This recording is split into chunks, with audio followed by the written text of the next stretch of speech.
오늘 하나님의 말씀은 사사기 3장 31절 그리고 4장 6절로 9절 두 곳을 보도록 하겠습니다. 사사 삼갈과 사사 드보라, 이 제목으로 하나님께서 우리에게 주시는 말씀을 살펴보도록 하겠습니다. 우리가 지금 사사기를 살펴보고 있는데 이 사사라는 말은 영어로는 Judge, 그래갖고선 재판하는 사람이라는 거예요. 재판, 심판관이다 이런 뜻이지, 우리가 생각하는 것처럼 어떤 사 하니까 스승 이런 게 얼른 떠오르는 건데, 그런 이야기보다는 여기선 또 영어로 이제 저지라고 번역을 했지만은 사실 저지가 아니에요. 이게 지도자에 가까운 거예요. 아니, 지도자보다 더 정확하게 이야기하면 하나님 말씀을 전해주는 선지자라고 보시면 돼요. 선지자. 그것이 훨씬 더 이제 정확한 의미입니다. 그래서 이 선지자, 사사로서 세 번째 나오는 사람이 누구냐면 삼갈이라는 사람이에요.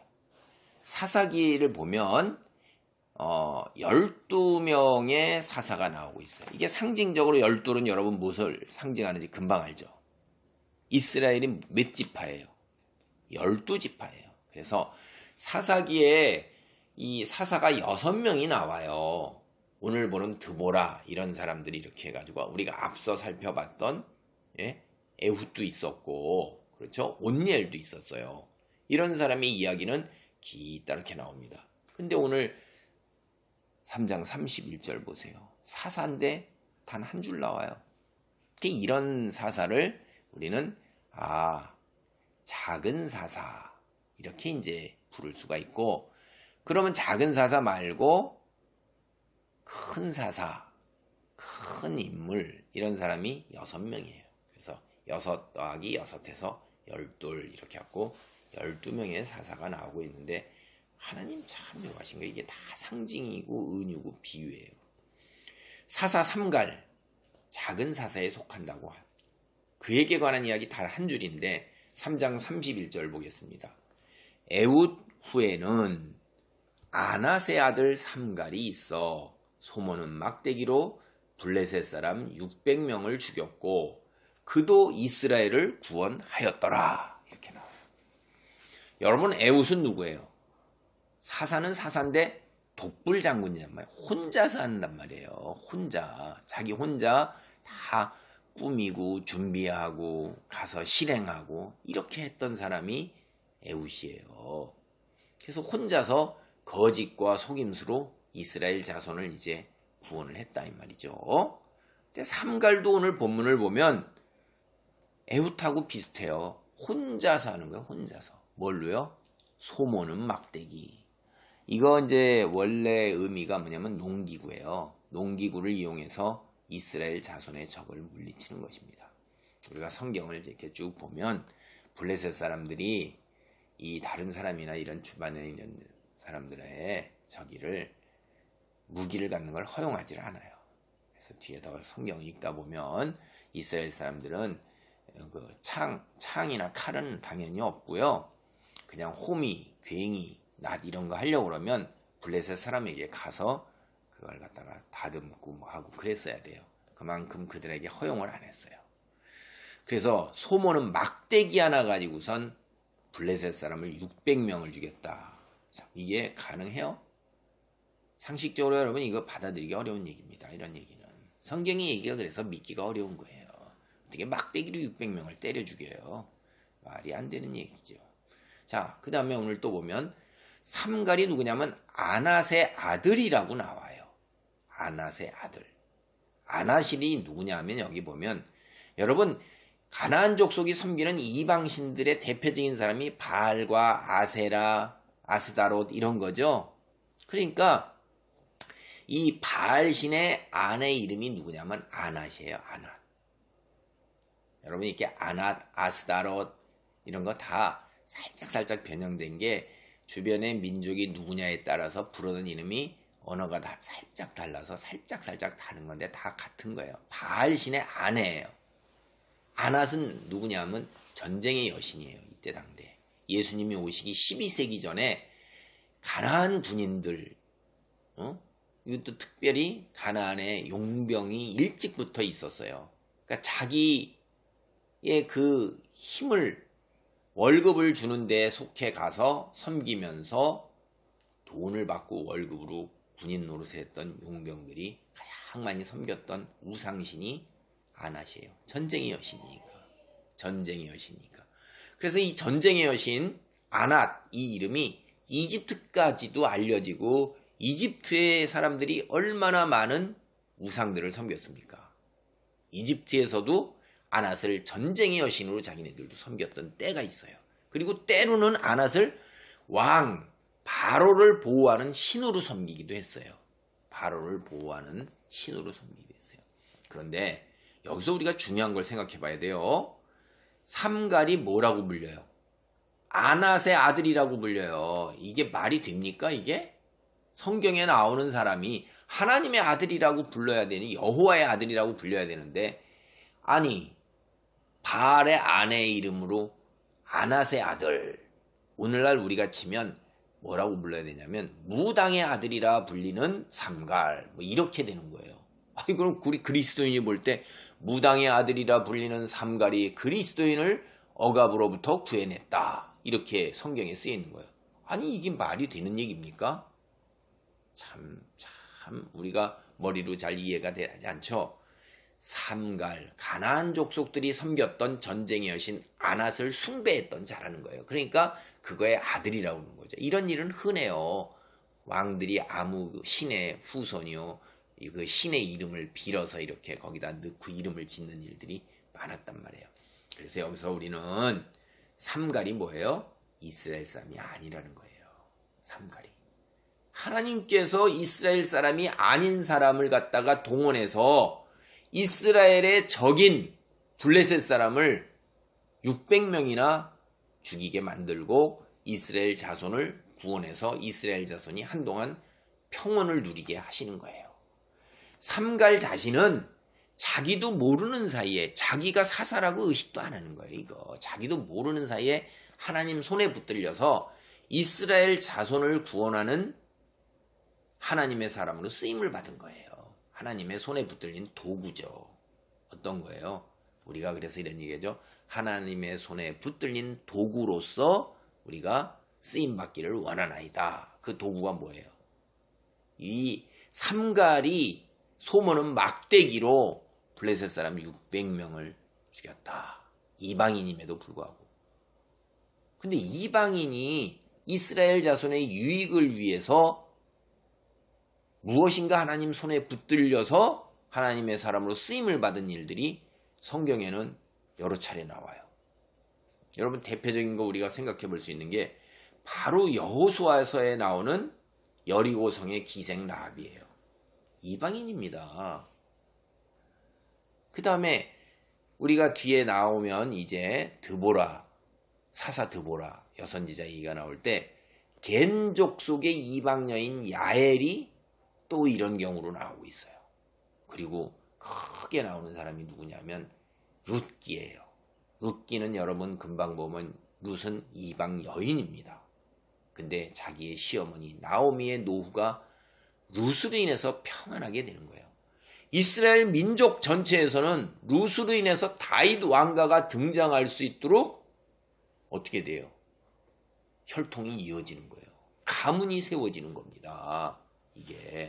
그리고 우리 전 인류애를 향해서 이방 여인 룻으로 말미암아서 다윗의 가문이 세워지고 그 다윗에 세워진 가문의 다윗 혈통에서 예수 그리스도께서 탄생하시는 거예요. 하나님의 섭리는 우리의 머리를 뛰어넘어요. 우리가 예측할 수 없는 방법으로 하나님께서는 구원 사역을 이루어 나가셔요. 이방인 사사 삼갈이나 기생라 룻, 이게 우리가 성경에서 볼 수 있는 전형적인 예예요. 오늘 본문 다시 한번 봅니다. 여러분 본문을 보면 하나님이 어떻게 하셨어요? 이스라엘 자손을 구원하는데 이방인, 그것도 이방의 전쟁 여신을 수행하는 자를 본인도 모르게 이스라엘 자손을 구원하는 도구로 사용하셨다는 거예요. 그리고 제가 아까도 말씀드렸지만 삼갈이 사용한 무기가 소를 무는 막대기라는 거예요.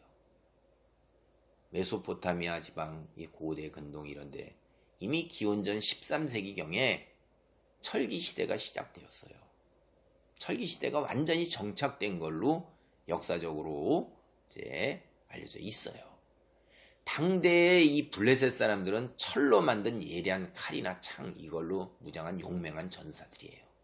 이들을 막대기만으로 상대해가지고선 600명이나 죽였다?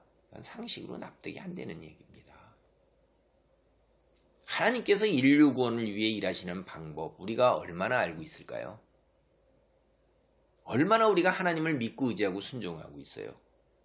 여러분은 자신을 뭐라고 생각하세요? 그냥 나같이 부족한 자가 어떻게 하나님 일을 할 수 있을까? 하나님 일을 할 수 있을까? 이런 생각 안 해보세요? 나 같은 자가 무슨 큰 믿음을 지니고 있을까? 그거는 여러분의 생각이에요. 하나님의 전지전능하신 그 능력을 의심하는 믿음이 부족한 거예요. 그렇기 때문에 그런 생각을 하고 있는 거예요. 자기 자신의 정체성과 자기 자신의 그 능력에 대해서 절대적으로 불신을 갖고 있는 거죠. 여러분의 능력이 대단하기 때문에 하나님께서 쓰시는가요? 그러지 않아요. 하나님께서는 우리의 생각과 예측을 넘어서요. 하나님 손에 붙들리기만 하면 이 막대기조차도 철로 만든 칼창보다도 더 예리하게 변하는 거예요. 바로 사사 삼갈의 손에 들린 막대기, 그게 그 증거예요. 여러분, 삼갈의 손에 있는 막대기는 그냥 소문은 단순한 막대기예요. 진짜로. 진짜 막대기라니까요. 그런데 하나님께서 그것을 사용하시면 이스라엘 자손을 위한 구원의 도구가 되어서 칼창보다도 더 날카롭고 무서운 도구가 되는 거예요. 여기서 중요한 게 뭐예요? 하나님 손에 붙들렸느냐? 하나님께서 사용하시느냐? 하는 그거예요. 아무런 쓸모가 없어 보이는 사람도 우리의 상상을 초월하는 능력을 발휘하면서 기적을 이루어 나가는 것입니다. 우리가 사사삼갈처럼 하나님의 손에 붙들려 쓰임을 받을 수 있느냐 하는 것, 그건 우리가 하나님을 얼마나 믿고 의지하고 순종하고 따르냐 하는 거기에 달려 있는 거예요. 우리는 근데 그렇게 생각 안 하죠. 어떻게 생각해요? 흔히 우리는 세상 속에서 살기 때문에 세상의 영향을 받아서 그리스도임에도 불구하고 하나님의 말씀을 기준으로 생각하고 판단하고 행동하지를 못하는 게 너무나도 많은 거예요. 세상 속에서 젖어들어서 세상의 가치를 기준으로 해서 우리 역시 대부분 그렇게 생각하고 판단하고 따라가고 있다 이 말이에요. 예를 들면 제가 구체적으로 예를 들면 학벌이 얼마나 했느냐, 공부를 얼마나 했느냐, 내 사회적 위치가 어느 정도나 되느냐, 나의 외모나 나의 명성이나 나의 능력 이런 거 기준으로 해서 자신을 평가하면서 자신은 별 볼 일 없어, 나는 쓸모가 없어, 나는 아무것도 아니야 이렇게 생각하는 경향이 대부분 일반적이라는 거예요. 이게 우리에게 있어서 그리스도인에게 있어서 문제라는 거예요. 하나님의 사람으로 세상에서 하나님께 순종하는 삶을 살아가는 데 있어서 이런 거 하나 문제가 되는 게 아니에요. 왜냐하면 하나님이 만드신 세상이고 하나님이 다스리는 세상이고 하나님이 주인이신데 필요하시면 하나님께서 지갑을 열고 돈도 채우시고 필요하시면 하나님께서 성령으로 우리에게 능력을 채워주신다 이 말이에요. 문제는 뭐예요? 우리가 이런 세상 속에서 매몰돼 있어서 우리 스스로를 세상의 가치 기준으로 판단하고 바라보고 있다는 게 그게 문제예요. 성경에 나오는 인물들, 세상 사람들과 다른 점이 있어요. 세상 사람들과 다른 가치 기준으로 자신을 바라보고 하나님께 순종하고 계신다 이 말이에요. 그거예요. 하나님은 우리를 뭘로 바라보세요? 지금처럼 세상의 가치 기준으로 우리를 절대 바라보고 계시지 않습니다. 우리가 스스로 세상에 갇혀서 세상의 관점으로 나 자신을 바라보고 있는 거예요. 그게 하나님의 손에 붙들리는 나, 그거를 가로막는 거고 장애물이고 크게 방해예요. 세상에 있는 그런 학벌이나 사회적 위치나 외모, 명성, 능력이 문제가 아니라는 거예요. 나 자신의 잘못된 관점이 문제라는 거예요. 믿음의 관점이 아닌, 말씀의 관점이 아닌 썩어질 세상의 것들의 관점 속에서 우리 자신을 바라보는 그게 가장 큰 문제라는 것입니다. 오늘 본문을 보세요. 예? 사사 삼갈이 누구예요? 이방 사람이에요. 그것도 그냥 이방 사람이 아니라 이방 신을 얼마나 열심히 섬겼으면 아낫의 아들이라고 불려요. 그렇게 아주 열심히 섬기는 거예요. 그런 자조차도 본인도 모르게 하나님께서는 택하여서 이스라엘 자손을 구원하도록 하시잖아요. 우리는 하나님의 계획이나 하나님의 뜻이나 생각 0.001%도 제대로 예측할 수 없는 거예요. 우리의 생각과 관점을 성경을 기준으로 해서 송두리째 온전하게 바꿔야 되는 거예요. 그게 바로 올바른 믿음이에요. 내 생각, 내 판단, 세상의 가치를 기준으로 하는 내 판단, 이걸 다 내려놔야 돼요. 그것이 올바른 믿음을 지닌 그리스도인이에요. 철저하게 성경을 기준으로 해서 하나님 말씀을 기준으로 해서 판단하고 생각하고 행동하면서 살아가야 되는 거예요. 세상이 어떠하다 할지라도 우리에게서는 이 또한 지나가는 건데 지나가는 것 속에서 그 기준을 붙잡고 썩어질 것을 붙잡고선 그거 가지고선 절절 맨다면 100년 후에 이제 영원한 시간에 하나님 앞에 섰을 때 내가 학벌이래요. 내 재산이 이만치며 내가 이만큼 큰 일을 했어요. 나의 외모가 이렇게 무사람으로부터 칭찬과 박수를 받아요. 라고 목 세우면서 어깨에 힘주고 다닐 수 있겠습니까?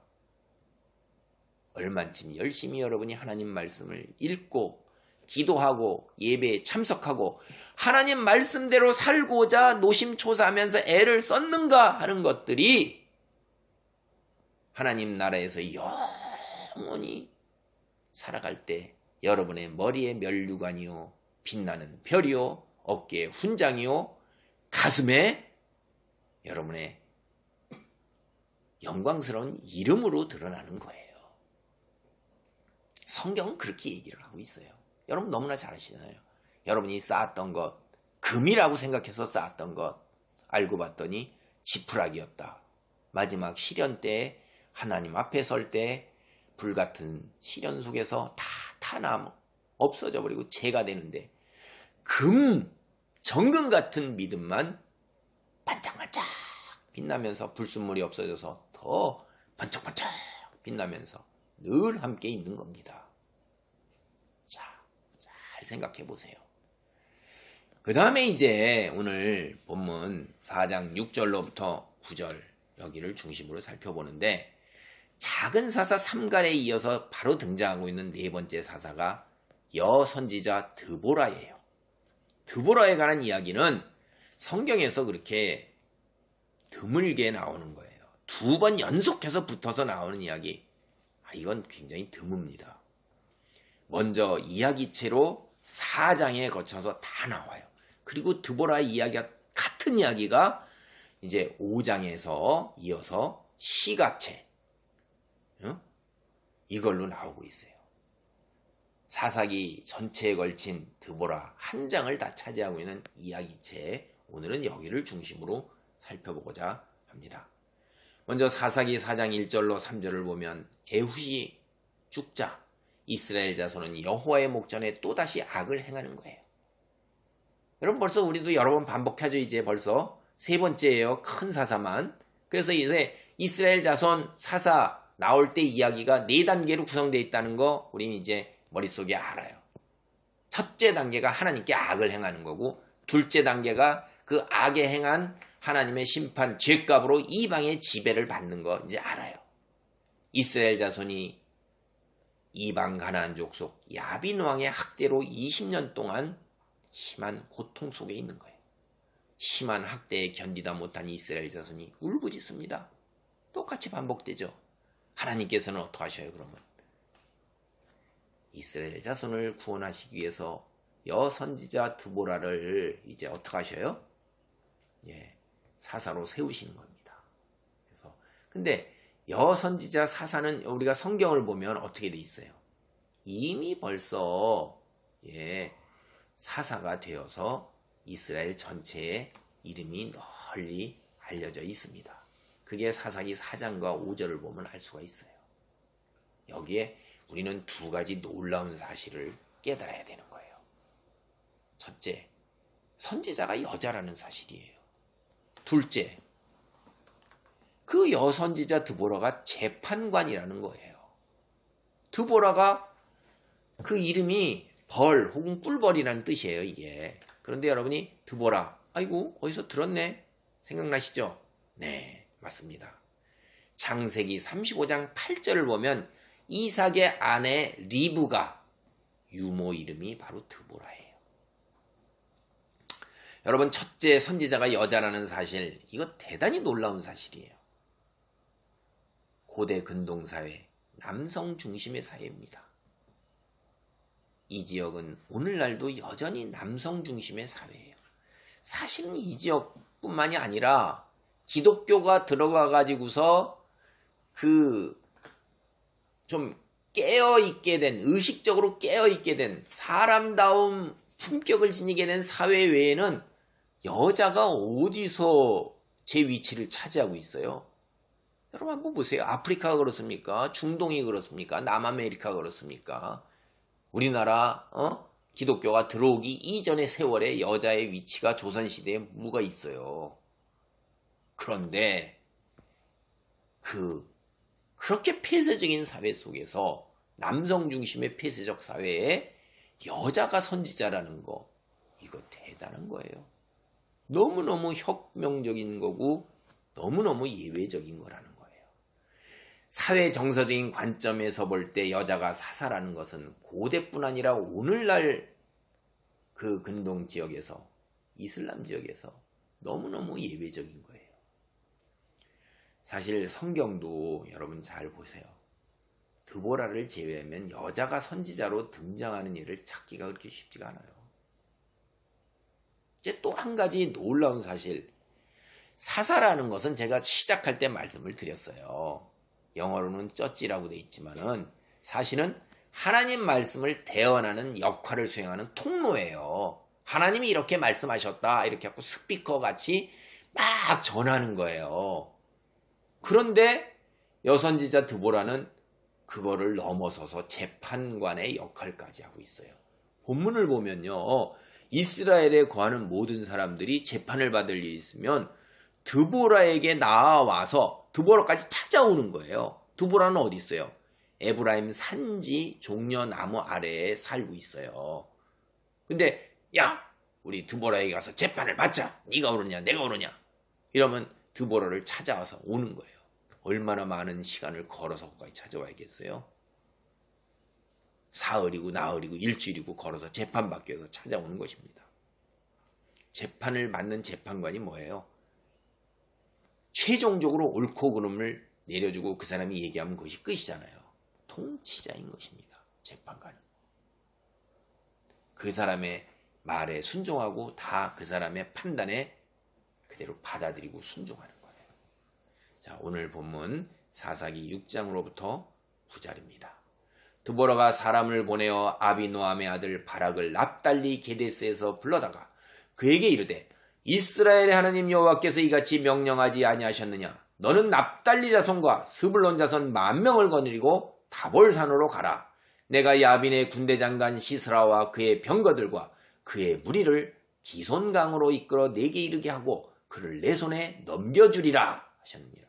바락이 그에게 이르되 만일 당신이 나와 함께 가지 아니하면 나도 가지 아니하겠노라니. 이르되 내가 반드시 너와 함께 가리라. 그러나 내가 이번 가는 길에서는 영광을 얻지 못하리니 이는 여호와께서 시스라를 여인의 손에 파실 것임이니라 하고 드보라가 일어나 바락과 함께 게데스로 가니라.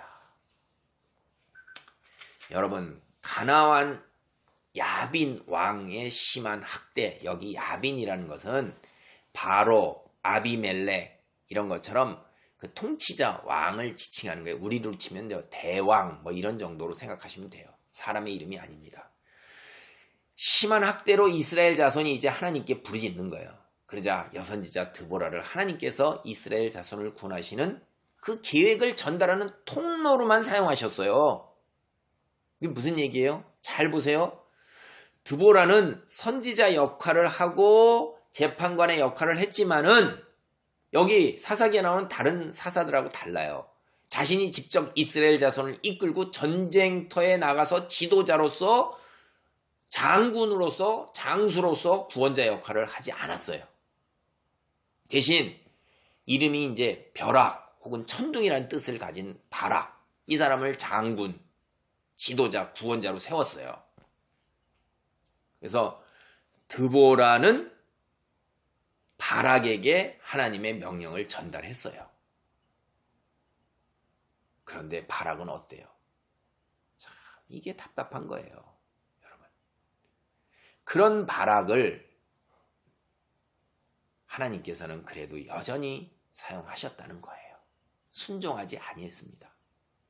그런데도 하나님께서는 여전히 그를 이스라엘의 구원자로 사용하셨어요. 그래서 사무엘상 12장 9절로 12절, 히브리서 11장 32절을 보면 훗날 이스라엘을 구원한 사람들의 목록에 바락 포함되어 있어요. 드보라는 언급되지 않습니다. 왜 그러냐? 통로와 하나님 말씀을 대언하는 선지자였을 뿐이에요. 여전히 전쟁에서 앞장서서 장수로서 지도자로서 구원자로 활약한 사람은 바락입니다. 그 곁에 누가 있어요? 그 곁에 드보라가 힘을 보태준 거예요. 어떤 힘이에요? 바락은요, 심장이 굉장히 약한 사람이에요. 담대하지 못했어요. 자기가 가면 하나님께서 분명하게 말씀을 하셨는데 그걸 믿지 못하는 거예요.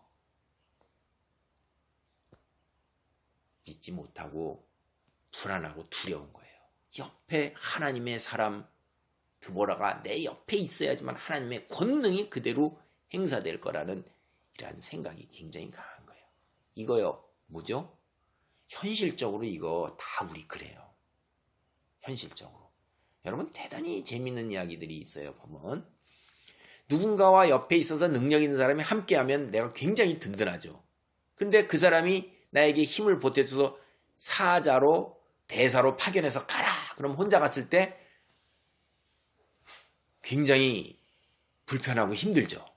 옆에 있으면 굉장히 든든한데 똑같은 거예요. 그래서 바락이 못난 사람이 아니라 우리가 다 바락 같은 존재밖에 안 된다는 거예요. 바락을 비난할 처지가 전혀 못 되는 거예요. 다시 말씀드립니다. 드보라를 통해서 바락에게 전달된 하나님의 명령은 확실했어요. 납달리 지파와 스불론 지파에서 10,000명을 이끌고 다볼산으로 가서 진을 치고 있어라 이러고요. 너는 그냥 진만 치고 있으라는 거예요. 이 다볼산은 이스라엘 골짜기 북동쪽에 위치한 산인데 해발 한 560m 정도. 그러니까 우리 이제 이렇게 보면 그렇게 높은 산은 아닌 거죠. 그렇죠? 그래서 근데 이게 가팔랐고 교통의 요지예요. 이스라엘에서는 그게 좌우로 다 지나가고 이렇게 하는 교통의 요지인데 하나님이 명령하신 대로 가서 순종해서 그냥 침치고 있으면 되는데 그것도 못하는 거예요. 참 그게 우리의 신앙입니다. 이후에는 하나님께서 직접 다 진행하신다고 그러셨어요. 이스라엘에게 하나님께서 행하시는 기적을 그냥 바라보기만 하면 되는 거예요. 그런데도 그게 그렇게 인간은 힘든 겁니다. 바락은 다른 생각이에요. 드보라를 통해 전해받은 하나님의 명령에 순종하지 않고 선지자 드보라가 옆에 있기를 바랬고 그를 믿고 의지하고자 하는 거예요. 그래서 이렇게 얘기하는 거예요. 드보라, 그대가 나와 함께 가면 나도 간다. 그러나 그대가 나와 함께 가지 않냐면 나는 안 가. 이렇게 얘기하는 거예요. 다시 말씀드립니다. 바락의 모습이 우리의 모습이에요. 응? 바락, 드보라가 전해주는 하나님 말씀에 대한 믿음이 부족한 게 우리의 모습이지 그 사람이 특별히 비겁하고 못난 사람이 아니라는 거예요. 현실적으로 생각할 때 우리는 다 그렇게 생각해요. 선지자 드보라의 명성에 힘입어야지만 군대 10,000명도 드보라가 함께하니까 힘을 얻고 자기를 따를 거 아니에요. 이게 다 현실적 생각이죠. 바락의 이와 같은 행동 드보라가 뭐라고 그래요? 바락에게. 너한테는 어떤 영광도 돌아가지 않을 거라고 선언을 한 거예요. 전쟁에서 적장을 죽이는 거, 이게 가장 큰 영광입니다. 고대 근동이 그랬어요. 그렇게 생각했고, 자, 바락은 이러한 영광을 하나도 못 누렸어요. 시스라는 어떻게 죽었어요? 전쟁터에서 적장의 손이 아니다 도망가다가 한 여인, 이방 여인 야엘의 손에 관자놀이에 말뚝이 막혀서 죽어요. 대단히 수치스러운 죽음이에요. 이것도 굉장히 파격적인 거예요. 하나님께서 사람의 상상을 넘어서는, 예측을 넘어서는 파격적인 방법으로 이스라엘을 구원하신 것입니다. 하나님께서 적장 시스라, 모세의 장인인 겐 족속이 모세의 장인이 속한 족속이에요. 거기에 한 여인의 손에 야엘에 의해서 죽게 한 것입니다. 결과만을 보면 이스라엘 자손은 이방 여인의 손에 의해서 구원을 받은 거예요. 하나님께서 드보라도 있고 바락도 있는데 하필 이방인, 그것도 여인의 손에 의해서 이스라엘 자손을 구원을 하셨을까? 우리 이 생각도 한번 해볼 필요가 있는 것입니다. 바락은 이스라엘 자손이에요. 하나님의 선택을 받은 하나님의 백성이에요. 그런데도 바락은 하나님의 명령에 순종하지 않았어요.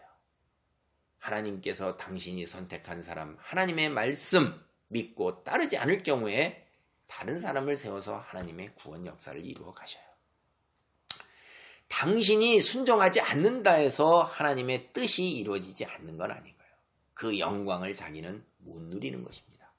하나님의 인류 구원의 방법, 우리의 예측과 이해를 넘어서요. 그게 오늘 본문에서도 여신하게 잘 드러나고 있다 이 말이에요. 하나님께서는 세상의 가치관 속에 매몰된 내가 그래도 부족함에도 하나님을 믿고 의지하고 순종하고자 할 때는 나를 통해서 역사하시지만은 내가 하나님께 불순종하고 버티고 교만하고 고집 속에서 뻣뻣하게 두 발로 뻗을 때에는 하나님께서는 다른 사람을 경로로 사용하신다는 거예요. 여러분, 우리에게 문제가 뭐예요? 하나님에 대한 믿음과 순종이에요. 우리는 대부분의 경우에 믿음과 순종보다도 현실에 대한 나의 생각, 그걸 앞세우는 거예요. 바락이 그렇게 하는 겁니다. 사실 이게 틀린 게 아니에요. 우리는 그 정도밖에 안 되는 존재니까. 그런데 그리스도인은 어떻게 해야 돼요? 그걸 넘어서라고 하나님께서 자꾸 깨우침을 주시는 거예요. 그걸 받아들이고 순종해야 되는 거예요. 부드러운 마음을 가져야 되는 거예요. 현실에 처한 우리의 형편이나 나의 능력, 이것만을 생각하게 되면 부정적 생각에 그냥 매몰돼 버리고 마는 거예요. 가장 중요한 것을 우리는 잃어버리게 되는 거예요. 뭐예요? 믿음 갖고 하나님 말씀 안에 머물면서 순종하는 거예요. 성경에 나오는 이야기는 계속 우리에게 그 이야기를 가르쳐주고 있는 거예요. 내 능력으로 내 형편으로 무엇을 하는 것은 아니라는 거죠. 우리는 단지 하나님께서 역사하시는 통로요, 하나님의 손에 붙들린 막대기라는 거예요. 왜 막대기가 지가 뭐가 잘났다고, 막대기가 뭐가 능력이 있다고 자꾸 스스로 능동적으로 지 생각으로 지 계획으로 뭘 하려고 드냐 이 말이에요. 하나님은 너무나도 감사하신 분이세요. 우리에게 그런 걸 요구하시지 않습니다. 단지 믿고 의지하고 순종하는 것만을 이야기하고 성경 전체를 통해서 우리에게 그런 자리에 있으라고 계속해서 그냥 지겹도록 반복과 반복을 하건만 우리는 그것을 깨닫지 못하는 지렁이 같은 존재예요. 오늘 말씀을 정리합니다. 오늘 본문을 보면 하나님께서는 드보라와 야엘의 두 여인을 통하여 이스라엘 자손을 구원하셨어요. 야엘은 이방인이에요. 이방인이었던 삼갈 역시 자신도 모르는 사이에 하나님의 손에 붙잡혀 이스라엘 자손을 구원해내는 일을 해냈어요. 하나님의 구원 역사는 우리의 이해를 넘어섭니다. 우리의 예측을 넘어섭니다. 여기에 가장 중요한 것은 하나님에 대한 우리의 믿음과 순종이에요. 우리는 누굽니까? 하나님의 은혜로 구원을 받은 그리스도인이에요. 하나님께서 왜 우리를 구원하셨을까요? 중요한 한 가지는 이 세상에서 머무는 동안 하나님의 영광을 드러내는 삶을 살아가라는 거예요. 이 땅에 머무는 동안 각자에게 주어진 삶의 자리가 있어요. 각자에게 주어진 삶의 위치가 있습니다. 그 속에서 그리스도인으로서 거룩한 삶을 살아가라. 이게 하나님께서 우리에게 주신 소명의 하나요, 우리를 택하여 구원을 이루어내신 중요한 한 가지 소명이에요. 그것을 이루어내는 귀한 축복의 자리, 놀라운 능력의 자리에 있기를 바랍니다. 아멘.